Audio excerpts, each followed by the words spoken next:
안녕하세요. 한나이브 성형외과 김지수 원장입니다. 여기 기사에 보면은 40대 여성분이 코수술을 했는데 그 뒤로 그냥 잊고 지내셨다가 어느 날 철심이 나와서 깜짝 놀라셨다는 사연인데요. 환자분이 우연히 철심을 발견하셔서 병원 측에 연락을 했는데 의사 선생님이랑 상담 실장님께서는 괜찮다. 있을 수 있는 일이다. 이렇게 말씀을 하셨다고 해요. 그런데 환자분 입장에서는 나는 코를 수술했는데 입천장에서 철심이 보이면 얼마나 놀라셨을까요? 충분히 화도 많이 나셨을 것 같고요. 그런데 더 황당한 거는 그 뒤에 어떤 처치가 없이 환자분이 저절로 코를 보시다가 철심이 그것도 엄청 긴 철심이 뿡 나왔으니까 얼마나 깜짝 놀라셨을까요? 그리고 환자분 입장에서는 철심이 나왔으니까 입천장에 구멍이 난 거 아니야? 뚫린 거 아니야? 아무런 설명을 못 들으셨을 테니까 정말 두렵고 황당하셨을 것 같아요. 그래서 수술적인 수기 부분이랑 해부학적 구조 부분들을 같이 한번 설명해 드리도록 할게요.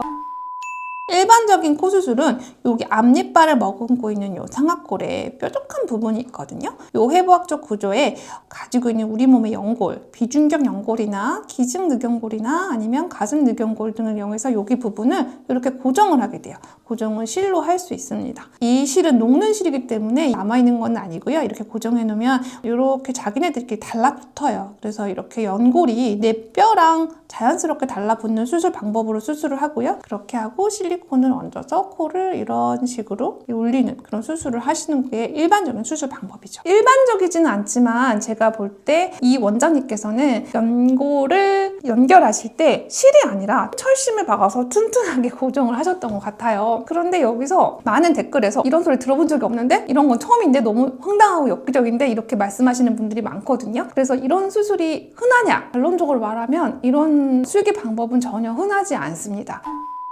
그런데 이렇게 강하게 철심 스크류랑 플레이트를 고정하는 그런 여러 가지 것들이 필요한 경우가 있어요. 어떤 경우냐면 선천적으로 구순구계열이라고 해서 이 입천장 부분이 뼈가 아예 발생을 하지 않고서 붕 떠 있는 경우가 있어요. 이런 경우에는 코 수술을 정상적으로 할 수가 없어요. 이 그림을 보시면 코끝을 세울 때 이 부분을 이렇게 튼튼한 기둥을 세워서 코끝을 이렇게 올리게 되거든요. 그러면 이 뼈랑 이 연골을 이렇게 실로 묶는 수술을 하게 돼요. 그런데 만약에 이 뼈가 없다면 어떻게 될까요? 구순구계열 환자분들은 이 뼈가 발생하지 않는 그런 선천 기형을 가지고 계시거든요. 그래서 이 뼈에 이렇게 구멍이 뻥 뚫려 있어요. 이렇게 없어요. 그래서 허공에 붕 떠 있어요, 코가. 그래서 그런 경우는 주변 조직에 K-와이어라고 하는 철심을 박아야 되는 경우가 있고요. 양악수술 같은 경우도 이 뼈를 딱 잘라서 앞으로 이동하거나 뒤로 미는 수술이기 때문에 이 부분이 구멍이 나 있을 수가 있거든요. 그래서 고정할 수 있는 공간이 없는 거죠. 그래서 이런 경우에는 주변 뼈랑 철심을 박을 수 있습니다.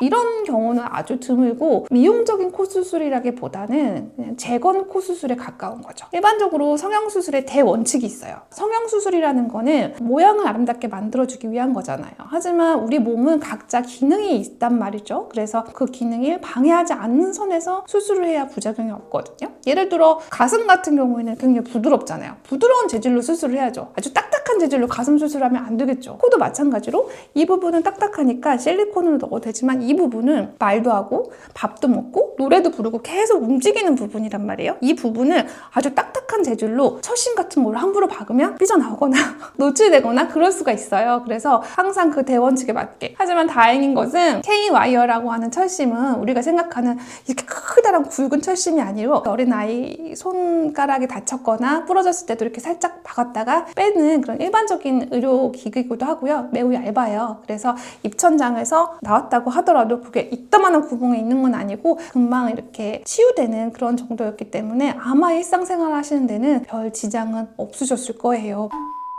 가장 많이 걱정하고 궁금해하시는 분들이 입안은 일반적으로 생각할 때 균이 굉장히 많잖아요. 그래서 철심이 쑥 나왔으니까 구멍이 뻥 뚫렸는데 괜찮나요? 하시는 경우 많은데 입 안은 점막이라고 하는 특수한 세포 재질로 되어 있기 때문에 잘 아무는 편이에요. 하지만 역시 그냥 쑥 뺐다고 해서 괜찮아요? 이런 건 아니고 병원에 가셔서 소독도 당연히 하셔야 되고 잘 아무는지 보셔야 되고 잘 아물 때까지 항생제 치료를 받으신다면 별 문제가 없겠지만 그냥 두시면 안 됩니다. 큰일 나십니다.